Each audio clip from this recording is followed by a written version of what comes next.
A'udzubillahi minasyaitonirrajim. Ya ayuhan nas wa'budu rabbakumul ladzi khalaqakum wal ladzina min qablikum la'allakum tattaqun. Alladzi ja'ala lakumul arda firasyan was samaa'a binaa'an wa anzala minas samaa'i maa'an fa akhraja bihi minas thamarati rizqan lakum. Fala taj'alu lillahi andada wa antum ta'lamun. Hai manusia. Ya kan kita manusia ini. Sembahlah Tuhanmu yang telah menciptakan dan orang-orang yang sebelum kamu, juga Allah yang menciptakan, agar kamu bertakwa.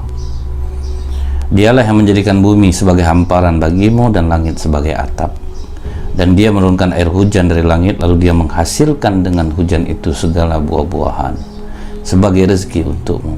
Karena itu janganlah kamu mengadakan sekutu-sekutu bagi Allah padahal kamu mengetahui. Ini surah Al-Baqarah ayat 21-22. Allah memerintahkan kita, sembahlah Allah, jangan sembah yang lain. Nah, ini bukan untuk masyarakat Bani Israel saja sebetulnya. Masyarakat Islam sebagian pun pada masa sekarang, tanpa mereka sadari, kadang mereka juga terlalu berlebih-lebihan. Kita coba lihat.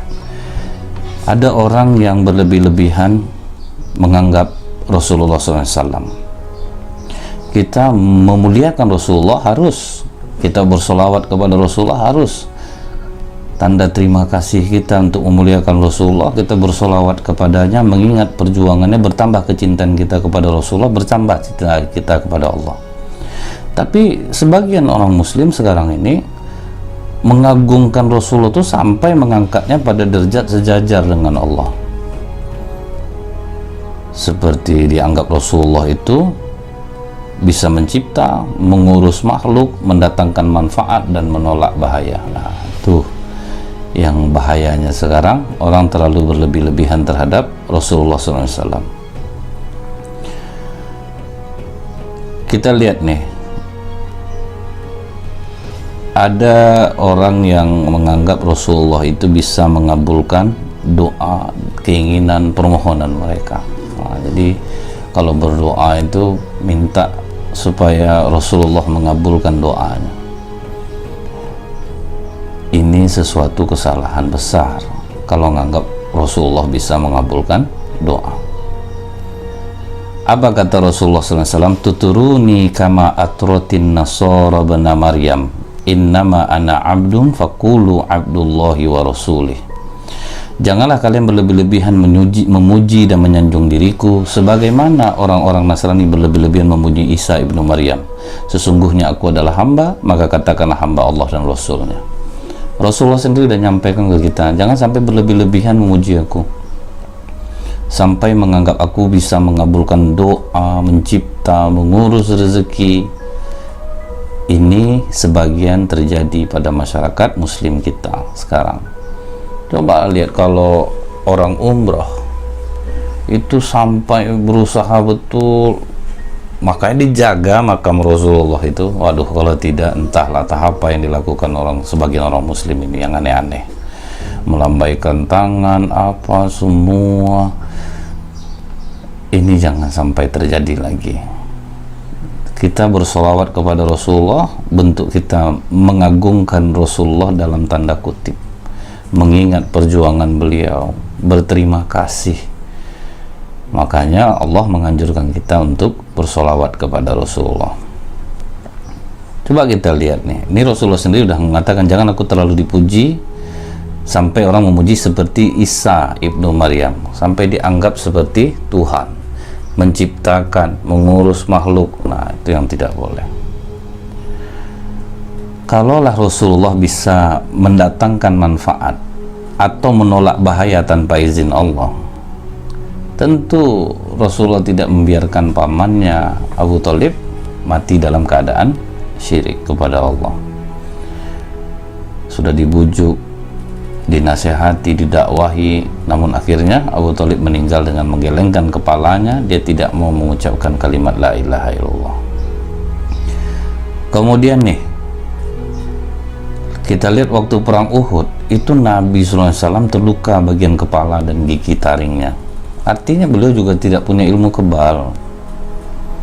Beliau juga seperti manusia biasa diperlakukan oleh Allah. Berperang, kepala luka, gigi luka.